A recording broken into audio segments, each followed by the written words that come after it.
Hello everyone, আজকে নিয়ে এসেছি একটা চাটনির রেসিপি। তো এই চাটনিটা খুব ভালো, খুব হেলদি, খাট্টা মিঠা চাটনি। তো এটার জন্য আমি প্রায় 21টার মতো খেজুর নিয়েছি, একটা শুকনো লঙ্কা নিয়েছি আর অল্প করে তেঁতুল নিয়েছি। তেঁতুলটা আপনারা আপনাদের পছন্দ মতো দিতে পারেন, যার যেরকম টক পছন্দ হয় সেভাবে দেবেন। এবার অল্প একটু জল নিয়ে নেব, অল্প নেব, খুব বেশি না। এবার আমি এটাকে মাইক্রোওয়েভ করব। 2 মিনিটের মতো আমি মাইক্রোওয়েভ করেছি। তো 2 মিনিট মাইক্রোওয়েভ করলে কি হয়, জিনিসটা নরম হয়ে যায়, খেজুরগুলো নরম হয়ে যায়। এবার আমি একটা গ্রাইন্ডার জারে ট্রান্সফার করব আর এটাকে পেস্ট করব। এই চাটনিটা না ভীষণ ভালো হয়, আপনারা বানিয়ে দেখবেন। যে কোনো নোনতা জিনিসের সঙ্গে বা ঢোকলা বা ইডলি যে কোনো কিছুর সাথে খেতে খুব ভালো লাগে।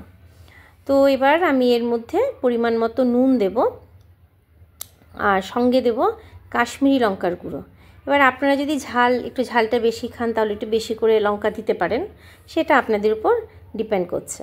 তো কাশ্মীরি লঙ্কার গুঁড়ো আমি বেশি দিইনি, আমি হাফ টিস্পুনের মতো দিয়েছি। তারপর এর মধ্যে দেব নুনটা, ওইভাবেই দিয়েছি, পরিমাণ মতো নুন দিয়েছি। এবার দেব আমি জিরে গুঁড়ো। তো আমি 1 টিস্পুন জিরেকে রোস্ট করে নিয়েছি, ড্রাই রোস্ট করেছি, করে তারপর এটাকে গুঁড়ো করে সেই আমি 1 টিস্পুনের মতো জিরে গুঁড়ো হয়েছে সেটা আমি দিয়েছি। আর সাথে লাস্টে যাবে গুড়। একটু মিষ্টি না হলে তো যে টেস্টটা ঠিক হবে না, তো গুড়টা দেওয়ার সময় না মিস হয়ে গেছে ভিডিওটা, যাই হোক আমি গুড়টা দেখিয়ে দিলাম। এবার এর মধ্যে পরিমাণ মতো জল দিয়ে আমি এটাকে পেস্ট করে নেব। তো আমার চাটনি তৈরি হয়ে গেছে, খেতে ভীষণ ভালো হয়, আপনারা বানাবেন। আর সবচেয়ে বড় কথা, এটা কাচের কন্টেনারে স্টোর করবেন, ফ্রিজে রেখে দিলে মোটামুটি 1 মাস থাকে। তা আমি তো এইভাবে বানিয়ে রেখে দিই, যখন যেটা হচ্ছে তার সাথে এই চাটনিটা খাই, খুব ভালো লাগে। তো আপনাদের যদি এই চাটনিটা ভালো লাগে প্লিজ লাইক করবেন, শেয়ার করবেন।